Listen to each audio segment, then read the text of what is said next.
Jesus Christ, can you come down to me today? Prove yourself. Where are you?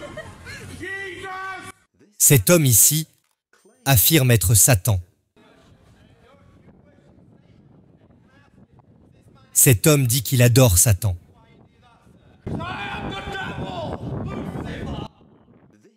Cet athée s'est mis très en colère dès qu'il m'a entendu parler de Jésus.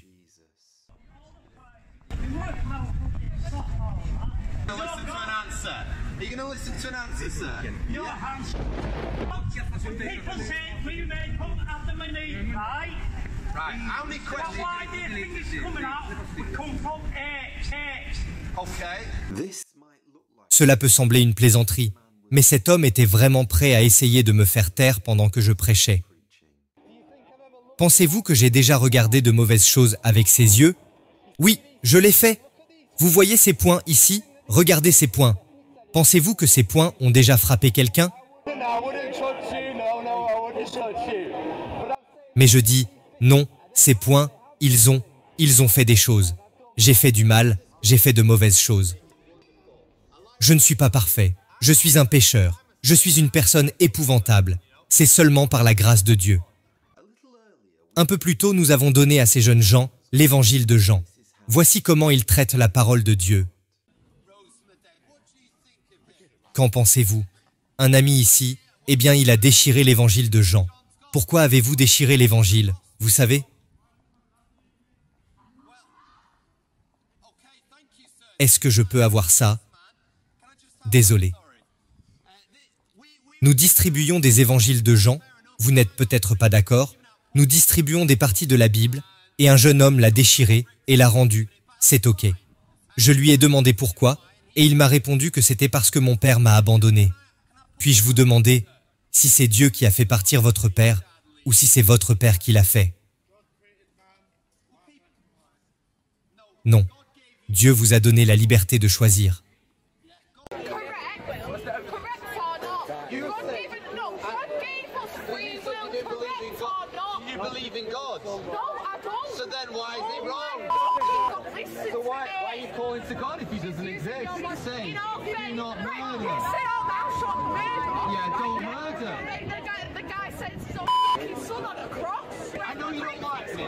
I know you're really angry at me. Would you tell me your name? I'm Joe. Would you tell me your name? Why would I tell you my name? Well, I want to tell you something. Jesus died for you. And you might say, he did. I'm actually a married man, okay? Believe it or not. I know. No, believe it or not. But do you think that I've ever made my wife cry before? What do you think? What? Do you think I have? Yes, I have. What does that count? Yeah, I have, okay? Do you think I've ever told lies before? What do you think? Probably, yeah. Yeah? You see these fists? I know I'm a dweeb, but do you think I've ever hit anyone before? I have, yeah. But now ask me this question, am I going to heaven? No. No, you don't think I am. I am actually, but not because I'm a good person, because there are two types of people who get into heaven. Perfect people and forgiven people. And none of us are perfect, okay? But every single one of us can be forgiven. You enjoy that, babe. Listen. Fine. Stop shaming women for choices that I'm not shaming women. Listen, babe. You're the one who brought this argument up, okay? Ce gentleman ici dit qu'il est l'homme le plus âgé sur Terre et qu'il est également apparenté à Dorian Gray. Est-ce que l'un de ces dieux est mort pour toi? Est-ce que l'un de ces dieux peut te donner la vie éternelle? Pardon? Si le culte du diable peut vous sauver, c'est ce que vous dites, monsieur. Vous y croyez? J'ai entendu parler de Dorian Gray. Oui. Vous êtes son cousin? Vous avez 170 ans. Puis, je te posais une question, Steve. Sais-tu où tu vas quand tu mourras? Steve, imagine que ce soir est ta dernière nuit sur la planète Terre, et tu entres dans l'éternité, et tu fais face à Dieu. Et il dit, « Pourquoi devrais-je te laisser entrer dans mon paradis? » Qu'il aille se faire voir ailleurs. Vous irez avec le diable. Vous avez entendu ici. Mais il ne peut pas t'aider, n'est-ce pas? Il a envoyé son fils Jésus se faire saigner sur une croix pour toi. Vous vous intéressez aux esprits?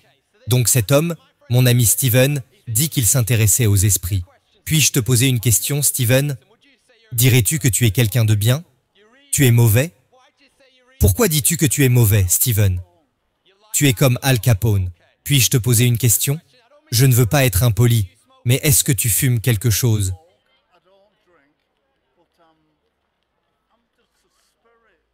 Tu es un esprit. Ok, Stephen. Si vous voulez suivre la religion de Stephen, je vous en prie.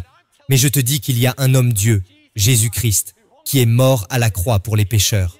Il t'aime et il est mort là-bas pour tout le mal que tu as fait, toutes les pires choses que tu as faites.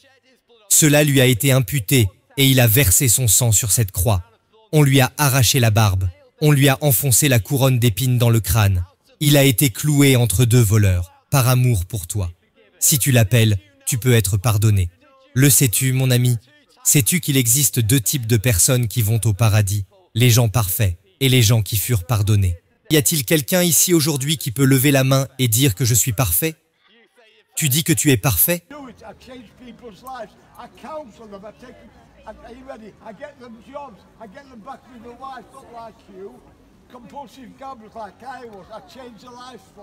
Mais Donald, tu me juges un peu là. Donald, puis-je dire ceci? Je suis ici en train de dire, ok, je suis une mauvaise personne. Avant d'être chrétien, ce que je dis, c'est ceci. Il y a deux types de personnes qui vont au paradis. Les personnes parfaites et les personnes pardonnées. Êtes-vous parfait? Nous ne le sommes pas. Nous sommes tous imparfaits. Mais voici la bonne nouvelle. Nous pouvons tous être pardonnés. Je vais vous dire pourquoi. Vous savez qu'ils ont craché sur Jésus. Ils lui ont mis une couronne d'épines sur la tête pour que le sang coule sur lui. Il était accroché là sur cette croix. Il est mort là. Écoute, crois-tu ce que dit la Bible? Donald, es-tu en train de dire que tu ne crois pas en Dieu?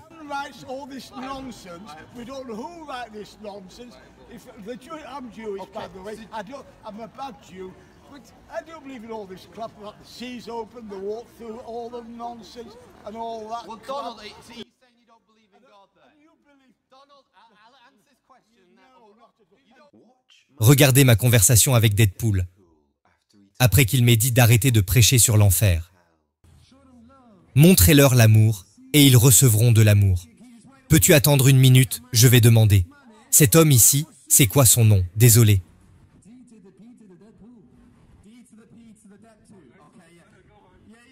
Donc tu dis juste de prêcher l'amour de Jésus. Ok, mais ne leur parlez pas de leurs péchés. Mais où voyons-nous que Dieu démontre son amour pour nous? Comment le voyons-nous? Nous le voyons en diffusant sa parole d'amour et non sa parole de colère. Dès que vous parlez de péché, les gens se mettent à penser à la colère. Quand vous parlez d'amour, quand vous leur parlez du paradis, ils l'aimeront bien plus que d'entendre parler de l'enfer. L'enfer fait peur. Le paradis est magnifique. Et parler de l'enfer n'incitera pas les gens à aller vers le paradis. Pas vraiment. Mais si vous parlez du paradis, les gens se rapprocheront inconsciemment du paradis. Je suis d'accord. Je veux prêcher le paradis. Je veux prêcher l'amour de Dieu, plus que le jugement. La raison de l'enfer, un enfer très réel. Mais puis-je juste dire ceci, monsieur? Ce qui me préoccupe le plus, c'est que vous avez dit « Ne mentionnez pas le péché ». La seule façon dont nous savons que Dieu nous aime, c'est parce que Jésus-Christ est mort sur la croix pour nos péchés. Cet homme que vous avez vu au début s'appelle Gary, et je crois que c'est le pire blasphème que j'ai jamais vu. Je vais vous dire pourquoi. Tout à l'heure, tu m'as dit que Jésus ressemblait un peu à Darren Brown, ok? Maintenant je vais te dire, si Darren Brown meurt, et que 3 jours plus tard, il revient d'entre les morts, je ferai confiance à Darren Brown.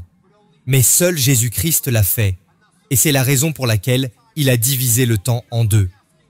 En quelle année es-tu né? 1984 ans après qui? Après Jésus. Et c'est pour cela que nous plaçons notre foi en lui, c'est pour cela qu'il a divisé le temps en deux. Jesus Christ, can you come down to me today? Prove yourself. Where are you? Jesus! Gary, tu as bu? Tu as bu aujourd'hui, Gary? Je veux juste te mettre en garde, ok? Je ne veux pas m'en prendre à toi, mais fais attention à ne pas parler de Dieu ainsi. Parce qu'un jour, il pourrait se montrer, ok? Et je dis ça comme ça.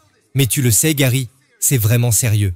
Gary, Jésus t'aime profondément. Et si tu viens à lui, si tu mets ta foi en lui, tu viens à la croix, il promet de te pardonner et de laver plus blanc que neige. Je voudrais juste demander à nouveau, si quelqu'un n'est pas trop gêné, de prendre une partie de la Bible.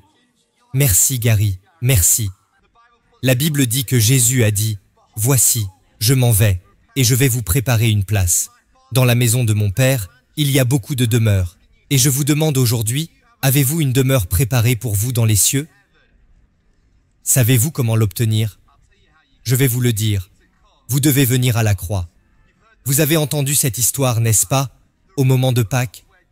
La croix rugueuse où Jésus-Christ est mort pour les pécheurs. Sur cette croix, c'est votre péché qu'il a mis en croix, vos mensonges.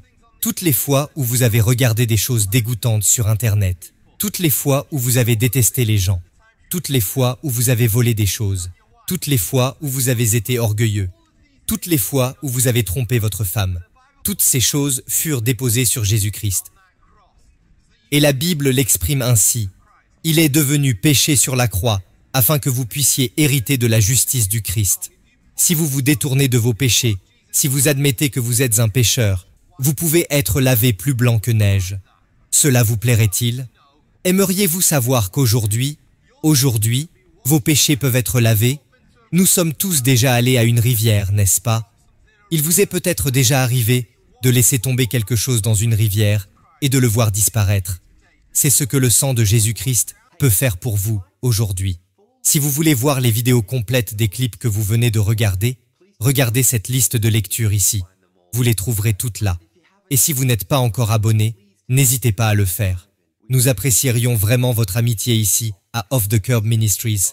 Que Dieu vous bénisse et merci d'avoir regardé.